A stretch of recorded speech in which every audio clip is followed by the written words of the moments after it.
Hey guys, welcome to Tuesday of week 3.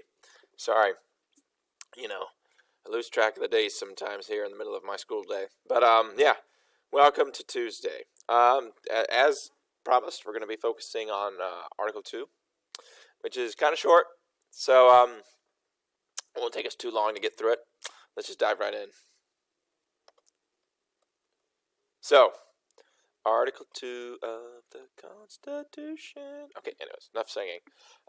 Article 2, the executive power shall be vested in the President of the United States of America. He shall hold his office during the term of 4 years, and together with the Vice President, chosen for the same term, be elected as follows. So, this thing here shall be invested in the President of the United States of America.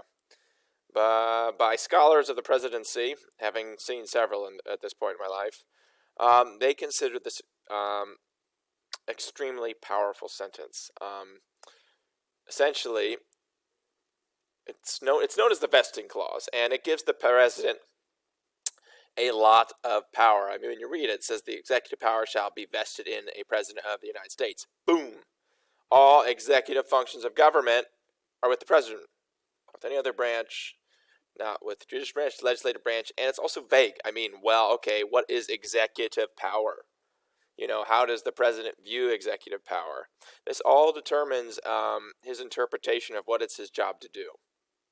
So Article 2 is a relatively short article of the Constitution, and some people say the founders intended it to be that way, that they didn't really understand what the office of the presidency would look like, and they were leaving a little bit of leeway for the president to figure that out himself. And they also knew, because when they were writing it, the best candidate was in the room. They knew that when they were creating the Constitution that George Washington would be president and that he was perfect for the job. So in Article 2, it details how a president is elected. Specifically, it talks about the Electoral College. Now, the Electoral College makes a lot of people in the world of government mad these days. But the truth of the matter is, in 1788, most people couldn't read, most people couldn't write, most people couldn't count. And the Founding Fathers were understandably worried about just like, let's have all the American people vote for the president, even though most of them are dumb, which was the truth. All right? So when they were deciding on how to elect a president, the last thing they wanted was for everybody to vote on him. So they created the Electoral College.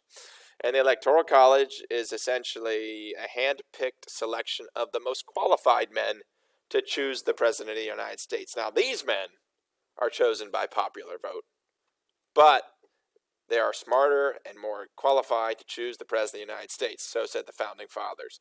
Now, we'll talk more about elections in the future, but that's what the Constitution says. It talks about the fact that the Congress will choose a day for elections, choosing electors. And then it also talks about that to be eligible for president, you must be a natural-born citizen, so born in the United States, who has lived here for at least 14 years, and has 35 years of age. So these are the only qualifications. You don't need any kind of diploma, actually. You don't need to have gone to school at all. You don't even need to be able to read and write. These are the 3 unimpeachable qualifications to be president of the United States. It specifies that in case of the death of the president or the removal of the president, the vice president shall take over. It says that the president shall at any time receive for his services a compensation, so money for being president of the United States. And before he enters office, he shall take an oath that presidents, quite honestly, take very seriously. It says here, following the cursor, I do solemnly swear or affirm that I will faithfully execute the office of President of the United States and will, to the best of my ability, preserve, protect, and defend the Constitution of the United States. Now, presidents, for example, like Lincoln, have taken this so seriously that they often waged the Civil War on this very sentence, that it's his job to protect the Constitution, and he, in turn, cannot let states leave the Union because he needs to preserve, protect, and defend, right? You're not preserving the Union if every state is leaving the Union. And you need to protect the Union and defend the Union and the Constitution. All those things Lincoln justified as just cause for the Civil War. So there are, I believe, 4 sections in Article 2. The second section, it talks about the fact that the President is the Commander-in-Chief, so he controls our armed forces, and also he has the power to grant pardons and reprieves, meaning he can commute or forgive you of a crime. Yes. He shall have the power by and with the advice and consent of the Senate to make treaties.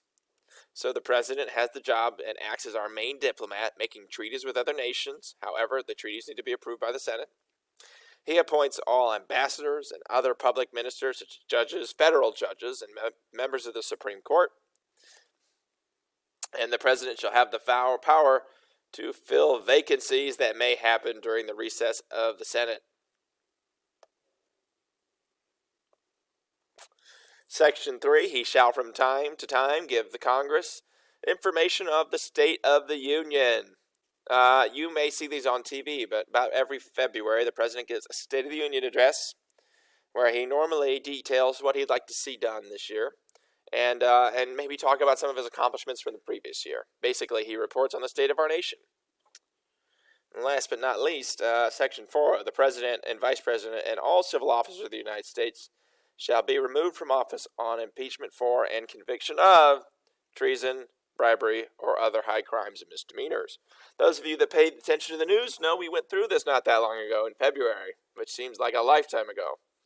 But yes, the founders were very concerned about giving the president too much power, and they wanted to have a safety net for the eventuality that there's a chance that we have a dangerous president who's trying to subvert the Constitution and infringe upon your freedoms.